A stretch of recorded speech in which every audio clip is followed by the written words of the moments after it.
네, 여러분 안녕하세요. 같이 말씀하기 큐티 나눔 시간입니다. 오늘 말씀은 누가복음 15장 11절에서 32절까지 말씀이고요. 오늘 말씀은 우리가 많이 알고 있는 돌아온 탕자, 돌아온 아들에 대한 비유입니다.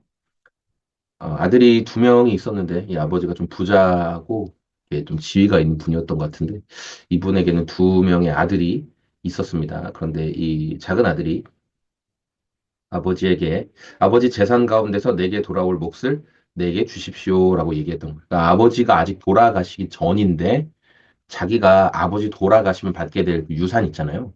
그걸 지금 달라고 하는 거예요.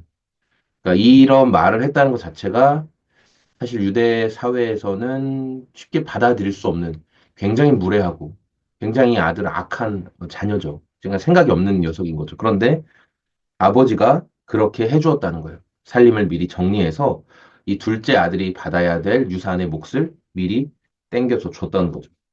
자, 그러니까 13절에 며칠 뒤에 작은 아들은 이제 얼마나 기다렸겠어요. 그래서 며칠 뒤에 작은 아들은 제 것을 다 챙겨서 먼 지방으로 가서 이제 딴데 간 거예요. 그래서 뭐 거기서 내가 살아야지. 이 지긋지긋한 곳 벗어나야지. 뭐 그랬나 봐요. 그런데 어떻게 살았다고 하냐면 방탕하게 살면서 그 재산을 낭비하였다. 예. 여러분 어떻게 모으는지 모르는 사람, 자기가 땀 흘려서 자기가 또 일하는 방법을 알아서 돈 버는 방법을 알아서 그것을 모아본 사람과 어느 순간 갑자기 이게 아버지의 재산인 거죠. 아버지께 붙어서 이렇게 살다가 또 아버지의 재산을 그냥 유산처럼 딱 받아버리면 그 돈을 관리할 수 있는 능력이 없죠. 근데 그 돈을 관리할 수 있는 능력이 없으니까 큰 돈은 생겼고 그러니까 허랑방탕하게 막 사용하는 거예요. 그러니까 금방 사라지죠. 돈은 금방 사라집니다. 그렇게 모든 것을 탕진하고 심지어 그 지방의 흉년까지 들어서 아주 생활하기가 어렵게 된 상태가 되니까 이 사람이 지방 주민을 찾아가서 저를 어떻게라도 좀 일하게 해주십시오. 그냥 먹고 살게라도 해주십시오라고 얘기했더니 그 사람이 그를 노동자로 써주면서 들로 보내서 돼지를 치게 했다. 돼지 부리는 일을 했다는 거예요. 근데 유대인들에게 있어서 돼지는 부정적인 그런 짐승인데 어쨌든 먹고 살아야 되니까 그런 일도 했다는 거죠. 그러니까 아주 비참하고 더 비참하고 비참한 상태를 계속 이야기하는 거예요. 16절.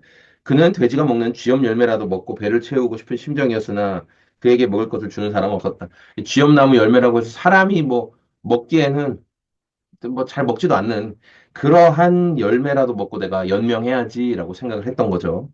그제서야 제정신이 들었다 이렇게 성경은 표현해 17절. 그제서야 그는 제정신이 들어서 이렇게 말하였다. 아버지에게 그 많은 품꾼들에게는 먹을 것이 남아 도는데 나는 여기서 굶어 죽는구나. 그러니까 자기 집을 생각했더니 아버지가 항상 품꾼들을 넉넉히 대접해주고 먹을 것도 잘 공급해주시고 했던 그런 아버지의 모습이 떠올랐던 거죠. 18절. 내가 일어나 아버지께로 돌아가서 이렇게 말씀드려야겠다. 아버지, 내가 하늘과 아버지 앞에 죄를 지었습니다. 이 두 번째 19절. 나는 더 이상 아버지의 아들이라 불릴 자격이 없으니 세 번째 나를 품꾼의 하나로 삼아 주십시오.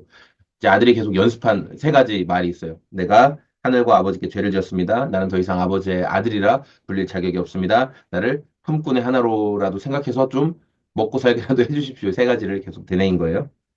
그래, 아들이 이제 딱 그 결심하고 이제 아버지 고향으로 돌아가는데 아직도 먼 거리에 있는데 20절에 그의 아버지가 그를 보고 먼저 아버지가 알아보신 거예요. 달려오셔서 측은히 여기고 달려오셔서 그를 목을 껴안고 입을 맞춰 주었다. 이렇게 성경 기록되어 있어요. 그리고 뭐그 뒤에 아들의 모든 것들을 다 회복시켜주고 했는데 첫째 아들은 그게 못마땅해서 또 밖에서 안 들어간다 막 화내고 있는 그런 말씀. 아버지가 또 첫째 아들을 설득하는 그런 내용이 드는데 저는 오늘 이 말씀을 통해서 같이 좀 묵상했으면 좋겠는 것은 이 둘째 아들이 자기에 대한 인식을 했죠. 예, 뭔 인식을 했어요? 나는 하늘과 아버지에게 죄를 지었고 나는 아버지의 아들이라고 불릴 자격이 없고 나는 그냥 종들의 하나로라도 써주시면 감사하겠습니다.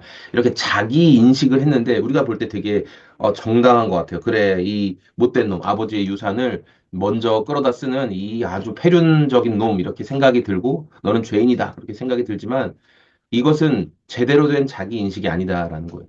그럼 진짜 자기 인식은 뭐냐면 아버지의 아들이다. 이 사실이 변하지 않는 자기 인식이라는 거죠.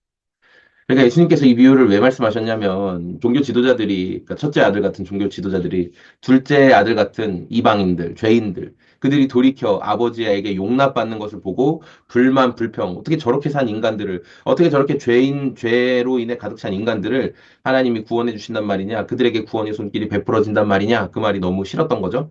그러니까 예수님께서 이 말씀을 하시는 거예요. 죄를 많이 지었고 폐륜적인 행동을 했을지라도 하나님께서 받아들여 주시길 원한다. 심지어 하나님은 그들을 향해 분노하고 성질을 내면서 나는 올바른 삶을 살았는데 라고 원망하던 너희 첫째 아들과 같은 너희 유대인들, 종교 지도자들 너희도 하나님을 설득하고 하나님께로 돌아오기를 원하신다. 하나님 그런 분이시다.